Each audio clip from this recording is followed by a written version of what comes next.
नमस्कार, आर्या न्यूज देख रहे हैं आप। मैं हूं आपके साथ पल्लवी सिंह। उत्तराखंड के बुलेटिन की शुरुआत करेंगे, जहां उत्तराखंड में अब कांग्रेस को जल्द ही नेता प्रतिपक्ष और प्रदेश अध्यक्ष के रूप में एक नई जिम्मेदारी सामने आ सकती है। आपको बता दें कि उत्तराखंड में कांग्रेस को जल्द ही नेता प्रतिपक्ष और प्रदेश अध्यक्ष मिलने जा रहे हैं। सियासी बाजारों में ये चर्चाएं हैं कि दोनों ही नाम चौंका देने वाले हो सकते हैं। इसको लेकर अब प्रदेश प्रभारी देवेंद्र यादव राहुल गांधी से मुलाकात भी कर चुके हैं।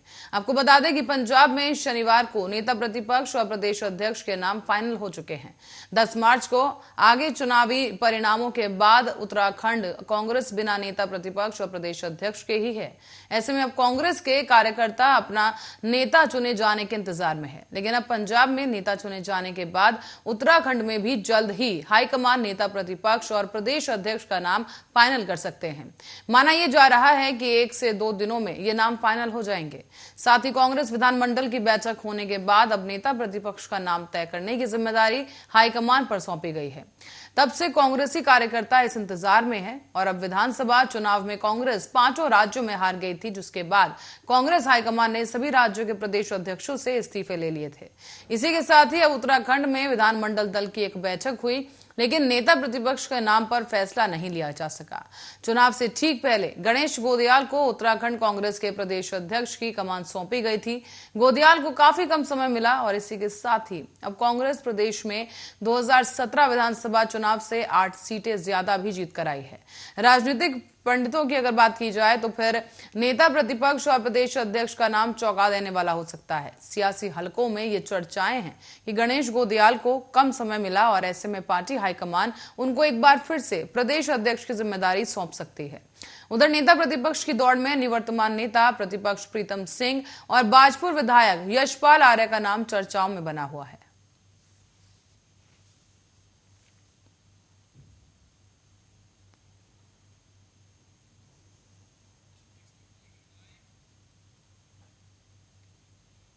तो वहीं अब रुक करेंगे अगली खबर की ओर। आईआईटी रुड़की के छात्र अब साइंस और टेक्नोलॉजी के साथ साथ संस्कृत की भी पढ़ाई करेंगे। दरअसल संस्थान की तरफ से नए सत्र के दौरान संस्कृत आधिकारिक ज्ञान प्रणालियों के परिचय विषय पर एक सेमेस्टर का पाठ्यक्रम शुरू होने जा रहा है। आईआईटी रुड़की के डीन एकेडमिक ऑफिसर्स और academic affair professor Apurva Kumar Sharma ने बताया है कि बीटेक के छात्रों के लिए यह वैकल्पिक पाठ्यक्रम है, जहां 42 लेक्चर का यह पाठ्यक्रम 3 क्रेडिट का होगा। संस्कृत को दुनिया की प्राचीन भाषा होने के साथ ही सभी भारतीय भाषाओं की जननी कहा जाता है। साथ ही संस्कृत पूरी तरफ से वैज्ञानिक और सक्षम भाषा भी मानी गई है। इसीलिए अब छात्रों में संस्कृत भाषा के लिए रुचि जगाने के लिए आईआईटी रुड़की पाठ्यक्रम शुरू करने जा रहा है। संस्थान के लिए मानविकी और सामाजिक विज्ञान, भौतिक बायोटेक्नोलॉजी, आर्किटेक्चर, गणित, इलेक्ट्रॉनिक्स के साथ साथ अब इलेक्ट्रिकल विभाग की तरफ से यह पाठ्यक्रम तैयार किया गया है। आपको बता दें कि आईआईटी रुड़की के संस्कृत क्लब के कोऑर्डिनेटर डॉक्टर अनिल कुमार गैरिशेट्टी का यह कहना है कि यह पाठ्यक्रम शुरू करने का उद्देश्य छात्रों के संस्कृत आधिकारिक ज्ञान प्रणाली के साथ साथ साइंस और टेक्नोलॉजी की उन्नति में संस्कृत भाषा की भूमिका से परिचित कराना है। ऐसे में अब भारतीय ज्ञान प्रणालियों का स्रोत, संस्कृत का बुनियादी परिचय, संस्कृत में कैसे बातचीत की जाती है, जैसे तमाम जानकारियां दी जाएंगी। उन्होंने ये भी बताया है कि पाठ्यक्रम पूरी तरह से संस्कृत में ना होकर अंग्रेजी में भी होगा, उसका अनुवाद किया जाएगा। साथ ही डॉक्टर अनिल कुमार गैरिशेट्टी ने कहा है कि छात्रों की तरफ से भी इस तरह के पाठ्यक्रम की मांग की जा रही थी। उन्होंने ये बताया है कि अभी तक समर इंटर्नशिप में इस तरह के पाठ्यक्रम के लिए छात्रों को देश के अन्य संस्थानों में जाना पड़ता था, लेकिन अब से नए सत्र से इच्छुक छात्र संस्थान में ही रहकर इसमें एडमिशन ले सकेंगे। उन्होंने ये भी बताया है कि इस पाठ्यक्रम को तैयार करने में संस्कृत भारती, राष्ट्रीय संस्कृत संस्थान, संस्कृत विश्वविद्यालय और ऐसे तमाम विद्वानों से संपर्क कर उनका सहयोग लिया गया। साथ ही संस्कृत की पुस्तकों और ग्रंथों का भी अध्ययन किया गया है। उस दौरान आपको बता दें कि संस्थान के 6 विभागों के प्रोफेसर ये पाठ्यक्रम पढ़ाएंगे और पाठ्यक्रम के कोऑर्डिनेटर प्रोफेसर राम मनोहर सिंह ने बताया है कि इस पाठ्यक्रम में कुल 42 लेक्चर होंगे और ये 3 क्रेडिट का होगा।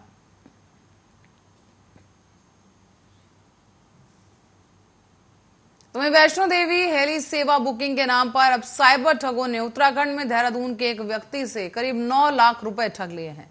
ठगों द्वारा मां वैष्णो देवी हेलीकॉप्टर सेवा देने के नाम पर फर्जी साइट बनाकर पीड़ित से फोन के माध्यम से संपर्क किया गया और बातों में फंसाकर मोटी रकम ऐंठ ली गई है। दरअसल पीड़ित व्यक्ति द्वारा पूरा मामला साइबर पुलिस को बताया गया, जिसमें उसने कहा कि पुलिस से कार्रवाई करते हुए 2 शातिर ठगों को पुलिस ने गिरफ्तार कर लिया है। हालांकि आरोपियों द्वारा पीड़ित को ऑनलाइन व्हाट्सएप चैट करके रेट लिस्ट भेजकर ये ठगी की गई है, जिसमें विभिन्न खातों में पैसे मंगवाए गए थे। आरोपियों द्वारा ऐसे कई अन्य लोगों को ठगने की भी आशंका जताई जा रही है, जिस पर साइबर सेल पुलिस पूछताछ कर रही है। साथ ही आपको बताते चलें कि सीओ साइबर अंकुश मिश्रा ने बताया है कि इस मामले में हमने 2 लोगों को बिहार के पटना से पकड़ा है। जम्मू कश्मीर में माता वैष्णो देवी के दर्शन के लिए जो टूरिस्ट जाते हैं, वहां पवन हंस की हेलीकॉप्टर सेवा भी दी जाती है। इन अपराधियों का एक गैंग है। इन्होंने एक फर्जी वेबसाइट बना रखी थी और लोगों को ऑनलाइन ऑफर दिया करते थे, जिससे भी हेली सर्विस चाहिए वो यहां से ऑनलाइन बुकिंग करवा सकती है। सीओ ने आगे ये भी बताया है कि जांच में पता चला कि जिन लोगों के साथ ठगी हुई है, उन्होंने पहले ऑनलाइन बुकिंग की और फिर उन्होंने कस्टमर केयर नंबर को सर्च इंजन पर ढूंढा तो वो जाकर एक फर्जी नंबर निकला। इन लोगों ने उनको ईमेल, व्हाट्सएप और कॉलिंग के माध्यम से झांसे में लिया है और इस ठगी को अंजाम दिया गया।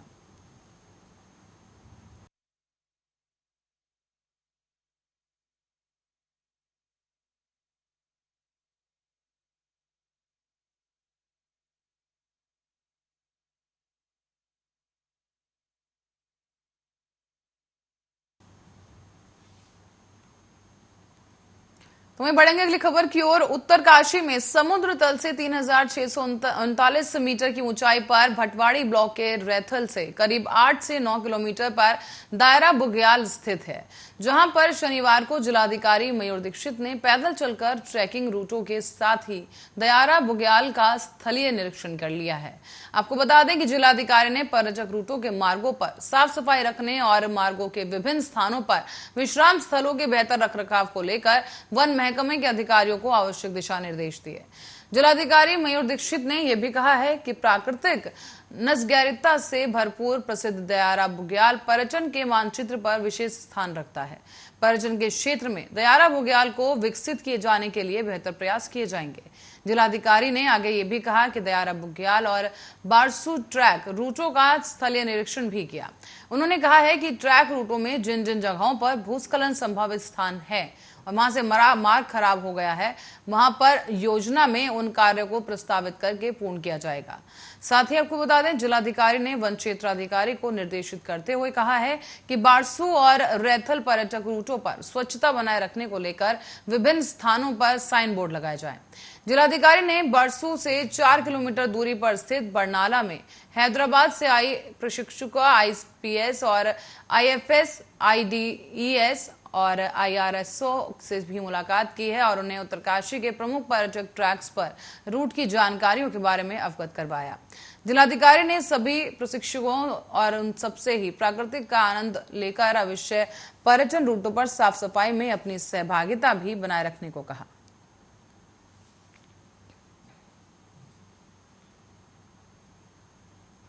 तो वहीं भारत और नेपाल सीमा पर यूपी से लगे जनपद उधम सिंह नगर में तहसील खटीमा के गांव में शारदा सागर डैम का पानी ओवरफ्लो होकर आबादी के क्षेत्र में घुस गया है। ये पानी खटीमा के सिसैया, बगुलिया और छाऊपरसा, बांधा और बलुवा, खैरानी और मोहलिया जैसे गांव में घुस चुका है। घरों में पानी घुसने से अब आपको बता दें कि आम जनता भारी परेशान हो चुकी है और इस दौरान पीड़ित ग्रामीणों का यह आरोप है कि अचानक से भारी मात्रा में पानी छोड़े जाने से खेतों की फसल पानी में डूब गई है और पूरी तरह से बर्बाद हो गई है। तो वहीं घरों का पूरा सामान भी इस दौरान पूरी तरह से जलमग्न हो गया है। बच्चों का स्कूल जाना और ग्रामीणों का घर से बाहर निकलना दुर्लभ हो गया है। लोग भुखमरी के कगार पर आ गए हैं और आपको बता दें कि जल भराव से मगरमच्छ और सांप जैसे अन्य जहरीले जानवर भी पानी से निकलकर घरों में घुस रहे हैं। साथ ही छोटे छोटे बच्चों का पानी में डूबने का भी खतरा बना हुआ है। ग्रामीण भय के साए में इस वक्त जीने के लिए मजबूर हैं। तो वहीं खटीमा के एसडीएम रविंद्र बिष्ट ने बताया है कि डैम के पानी के ओवरफ्लो होने की वजह से जलभराव की समस्या उत्पन्न हुई है, जिससे काफी लोगों को नुकसान हो रहा है। लेकिन इस संबंध में पीलीभीत, बरेली और हमारे यहां पर सितारगंज में एसडीओ को निर्देशित कर दिया गया है कि तत्काल ही मौके पर जाकर निरीक्षण कर इन समस्याओं का समाधान करें, ताकि ग्रामीणों को कोई नुकसान ना हो।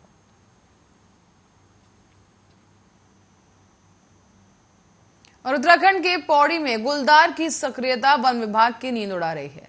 रिहायशी इलाकों में गुलदार की सक्रियता ने लोगों को भय का माहौल लोगों के बीच बना दिया है और अब कुछ ही दिन पहले ही एक गुलदार शावक को वन विभाग ने पकड़ लिया था, जिसके बाद से ही अन्य गुलदार की सक्रियता रिहायशी क्षेत्रों में बढ़ चुकी है।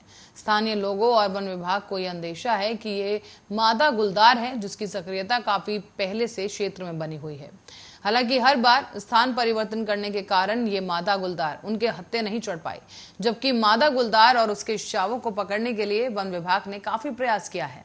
अब जब एक गुलदार शावक वन विभाग के पिंजरे में मुश्किल से कैद हो पाया, तो अन्य 2 गुलदारों की सक्रियता पौड़ी के रिहायशी इलाकों में बढ़ गई है।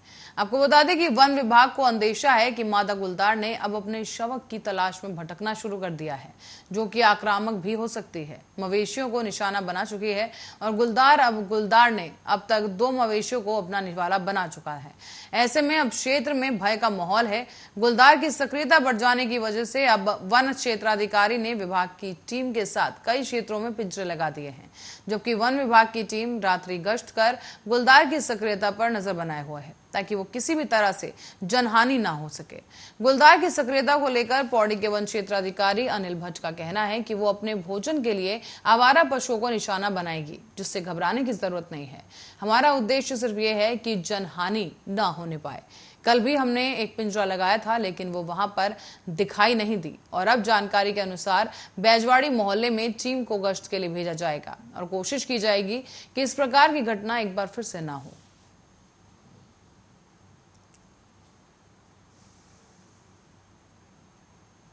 बढ़ेंगे अगली खबर की ओर। उत्तराखंड में रोडवेज सभी रूटों पर अब बसों का किराया बढ़ाने की तैयारी में है।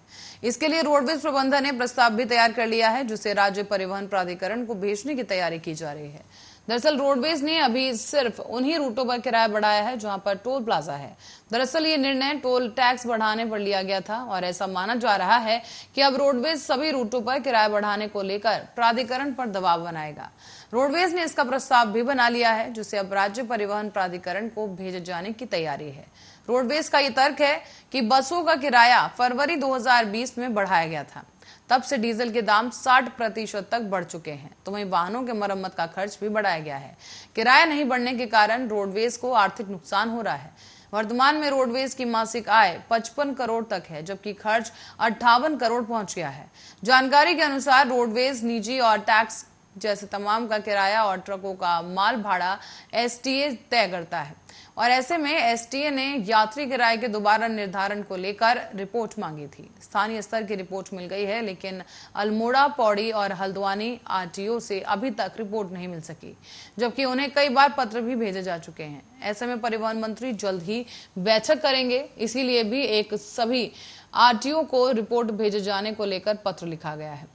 तो वहीं डीजल की कीमतों में बेतहाशा हो रही वृद्धि को देखकर यह अंदाजा लगाया जा सकता है कि आने वाले दिनों में किराया बढ़ना लगभग तय है।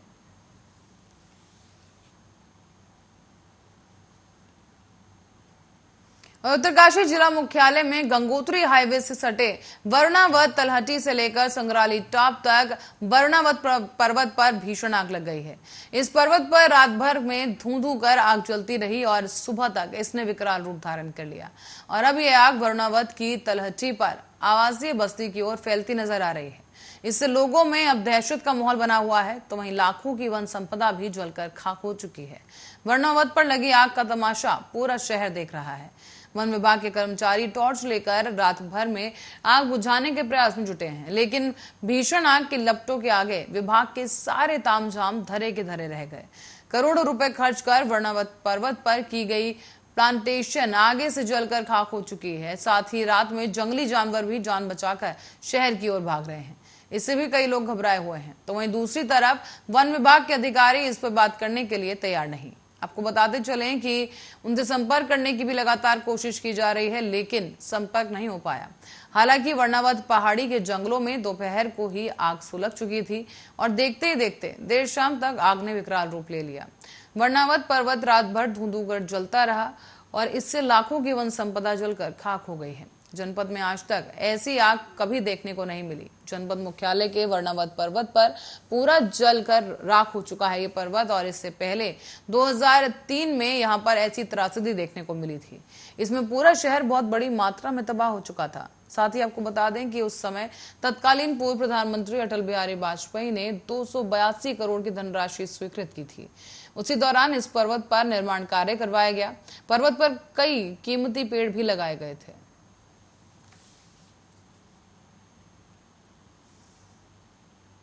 और उत्तराखंड के मैदानी जिलों में भीषण तपिश में लोग झुलस रहे हैं। इसी के साथ ही पहाड़ी इलाकों में भी तापमान तेजी के साथ बढ़ रहा है। तेज गर्मी को देखते हुए मौसम विभाग ने प्रदेश में ऑरेंज और रेड अलर्ट जारी कर दिया है। हालांकि जल्द ही एक पश्चिमी विक्षोभ उत्तराखंड में दस्तक दे सकता है। लगातार बढ़ रहे पारे के बीच मौसम विभाग का यह कहना है कि 13 अप्रैल को गर्मी से राहत मिलने के आसार हैं। मौसम विभाग ने पूर्वानुमान जताया है कि 13 अप्रैल से बारिश की संभावना जताई जा रही है। तो वहीं दूसरी ओर तेज गर्मी को देखते हुए मौसम विभाग ने 13 तारीख तक प्रदेश में ऑरेंज और रेड अलर्ट जारी कर दिया है। हालांकि विभाग के मुताबिक जल्द ही एक पश्चिमी विक्षोभ उत्तराखंड में दस्तक दे सकता है, जिसके आने के बाद 2 से 3 दिनों में राज्य में तापमान में वृद्धि की संभावना जताई जा रही है। साथ ही 13 अप्रैल को उत्तरकाशी, चमोली, रुद्रप्रयाग, बागेश्वर, पिथौरागढ़ जैसे तमाम जिलों में कुछ स्थानों पर रिमझिम बारिश होने की बात कही जा रही है। राज्य के शेष जिलों में पर्वतीय हिस्सों में हल्की बारिश हो सकती है और इससे तापमान में गिरावट भी हो जाएगी। हालांकि मैदानी इलाकों में मौसम शुष्क रहेगा। मौसम विभाग की माने तो पर्वतीय क्षेत्रों में 11 और 12 अप्रैल को भी इससे राहत नहीं मिलेगी। सभी पर्वतीय जिलों में तेज गर्मी को लेकर रेड अलर्ट रहेगा। 12 अप्रैल की रात से पश्चिमी हिमालयी रीजन में पश्चिमी विक्षोभ सक्रिय होगा। इस तरह से 13 अप्रैल को प्रदेश के कई हिस्सों में बारिश होने का पूर्वानुमान है।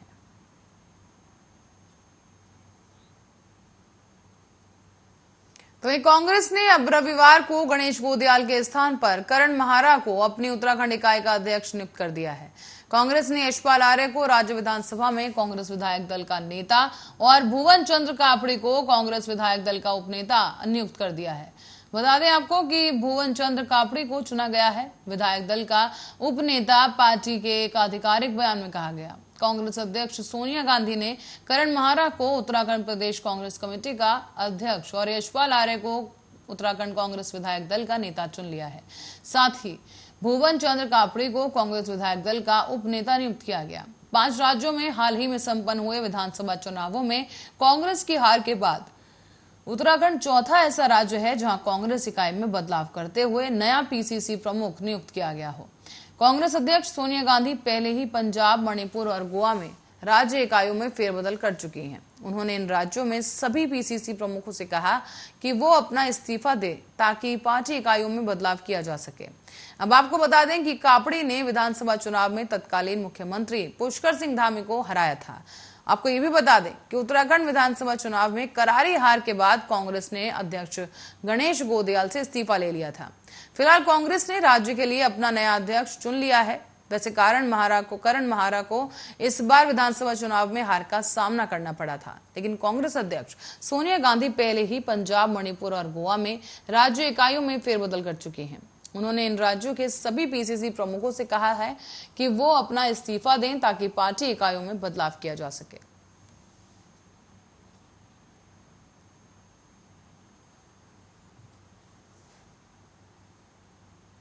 तो वहीं पिच पर लंबी और दमदार पारी खेलने वाले इमरान खान आखिरकार सियासी पारी में टिक नहीं पाए। और आपको बता दें कि पाकिस्तान की सियासत में एक बार फिर खलबली मच गई है, जहां पर इमरान खान टिक नहीं पाए हैं। हालांकि पाकिस्तान के प्रधानमंत्री इमरान खान के कोशिश उन्होंने पूरी की अपनी सत्ता बचाए रखने की, पर आखिरी बॉल पर वो आउट हो गए। और एक तरफ देश के नए प्रधानमंत्री के रूप में शहबाज शरीफ का नाम सामने आ रहा है, तो वहीं दूसरी तरफ इमरान खान के समर्थन में पाकिस्तान के कई शहरों में प्रदर्शन हो रहा है। पर सवाल ये कि आखिर कौन होंगे प्रधानमंत्री नए पाकिस्तान के और क्या रुख लेगी पाकिस्तान की सियासत, समझेंगे इस रिपोर्ट में।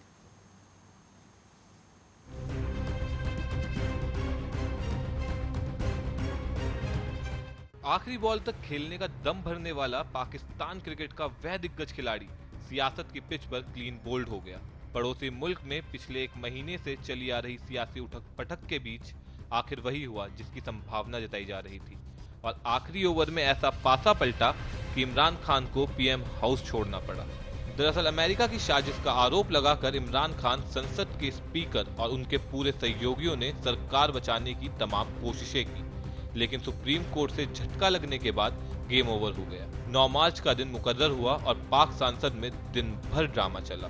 अलग अलग कारणों से 3 बार सदन की कार्रवाई स्थगित की गई। एक समय ऐसा लगा कि इमरान की टीम पूरी तैयारी से है, वोटिंग नहीं कराई जाएगी, पर विपक्ष ने जब सुप्रीम कोर्ट के फैसले का हवाला देते हुए संसद में आवाज बुलंद की तो आधी रात के बाद मतदान कराना पड़ा, और हुआ वही जिसका इमरान को डर था। अविश्वास प्रस्ताव पर मतदान में वह हार गए। इस हार के साथ क्रिकेटर से नेता बने इमरान खान देश के इतिहास में पहले ऐसे प्रधानमंत्री बन गए जिन्हें अविश्वास प्रस्ताव के जरिए हटाया गया। गौरतलब है कि पाकिस्तान में कोई भी प्रधानमंत्री अपना कार्यकाल पूरा नहीं कर पाया है, और अब इसमें एक नाम इमरान खान का भी शामिल हो गया है। आपको बता दें कि मतदान के समय वे निचले सदन में उपस्थित भी नहीं थे।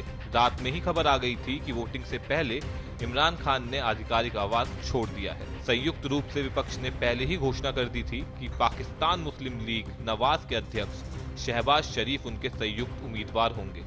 अब यहाँ ये जानना जरूरी हो जाता है कि आखिर शहबाज शरीफ है कौन, और अगर शहबाज शरीफ के हाथ में सत्ता पहुंची तो कैसा होगा पाकिस्तान का नया चेहरा। तो आपको बता दें कि शहबाज ही नहीं बल्कि नई सरकार में 2 और प्रमुख किरदार होंगे, जिनमें से एक नाम है नवाज शरीफ का, जो फिलहाल अपने ही देश से बेदखल हैं, और अब उनका ये वनवास भी खत्म हो सकता है क्योंकि पाकिस्तान की सत्ता उनके खानदान के पास फिर से आ गई है। आपको ये भी बता दें कि नवाज शरीफ शहबाज शरीफ के भाई हैं, और नवाज 3 बार पाकिस्तान के पीएम रह चुके हैं और उन्हें पीएम पद के लिए अयोग्य ठहरा दिया गया है। इस समय वह ब्रिटेन में निर्वासित जीवन बिता रहे हैं। उनके भाई शहबाज शरीफ को पाकिस्तान की अंदरूनी राजनीति में एक प्रभावी प्रशासक के रूप में माना जाता है। नवाज के भले ही पाक फौज से रिश्ते ठीक न रहे हों, लेकिन शहबाज और सेना के बीच अच्छा तालमेल है। जबकि इमरान खान ने जनता की बुनियादी मुद्दों की तरफ लापरवाह रवैया अपनाते हुए धार्मिक एजेंडे को हमेशा आगे बढ़ाया। उन्होंने बेवजह अमेरिका और भारत के साथ रिश्ते भी खराब किए। अब देश के रईस शरीफ खानदान से आने वाले शहबाज अमेरिका और भारत से संबंधों को बेहतर कर सकते हैं। कहा जाता है कि पंजाब प्रांत के मुख्यमंत्री के रूप में उनके पास सरकार चलाने का लंबा अनुभव है। शहबाज का जन्म लाहौर में एक पंजाबी भाषी परिवार में हुआ था। उनके पिता का नाम मोहम्मद शरीफ है, जो कि एक जाने माने बिजनेसमैन रह चुके हैं, और उनका परिवार कश्मीर के अनंतनाग से बिजनेस के लिए आया था और अमृतसर गाँव में ही बस गया। बंटवारे के बाद शहबाज के माता पिता अमृतसर से लाहौर चले गए। साथ ही देखा जाए तो शहबाज के चीन से भी अच्छे रिश्ते रहे हैं, और समझा जा रहा है कि वह भारत से रिश्तों को सुधारने की दिशा में भी प्रयास कर सकते हैं। हालांकि शहबाज शरीफ को तमाम सहयोगी दलों को भी साधना होगा। तो वहीं नई सरकार में दूसरे प्रमुख किरदार आसिफ अली जरदारी होंगे। वह पाकिस्तान के राष्ट्रपति रहे हैं और प्रमुख विपक्षी पाकिस्तान पीपल्स पार्टी के संरक्षक हैं। साथ ही आपको बताते चलें कि पाकिस्तान की पूर्व प्रधानमंत्री बेनजीर भुट्टो उनकी पत्नी थी, और उनके बेटे बिलावर भुट्टो भी पाकिस्तान की सियासत में तेजी से उभरते हुए चेहरों में शुमार हैं। अब नई सरकार में जरदारी भले ही पद न लें, लेकिन बिलावर को अहम भूमिका मिल सकती है। पर गौरतलब है कि जरदारी के खिलाफ भ्रष्टाचार का मामला भी काफी चर्चा में रहा था। नवाज और जरदारी दोनों परिवारों पर इमरान काफी आक्रामक होते भी कई बार देखे गए हैं। ऐसे में जब सरकार के खिलाफ नाराजगी बढ़ने लगी तो प्रमुख विपक्षी दलों ने मिलकर पाकिस्तान डेमोक्रेटिक मूवमेंट नाम से गठबंधन बनाया था। इसमें जरदारी की बड़ी भूमिका थी। बहरहाल विश्वास मत के नतीजे के बाद पाकिस्तान पीपल्स पार्टी के अध्यक्ष बिलावर भुट्टो ने देश के इतिहास में पहली बार किसी प्रधानमंत्री के खिलाफ अविश्वास प्रस्ताव पारित होने से सदन को बधाई दी, और देर रात को मतदान में संयुक्त विपक्ष को 342 सदस्य नेशनल असेंबली में 174 सदस्यों का समर्थन मिला, जो प्रधानमंत्री को अपदस्थ करने के लिए आवश्यक बहुमत 172 से अधिक रहा। अब देखना होगा कि पाकिस्तान की सत्ता पर काबिज होने वाला आदमी क्या पाकिस्तान को नई दिशा दे पाएगा। Bureau report Arya news. और इसी रिपोर्ट के साथ ही बुलेटिन में फिलहाल के लिए इतना ही। आप बने रहे हमारे साथ, देखते रहे आर्या न्यूज।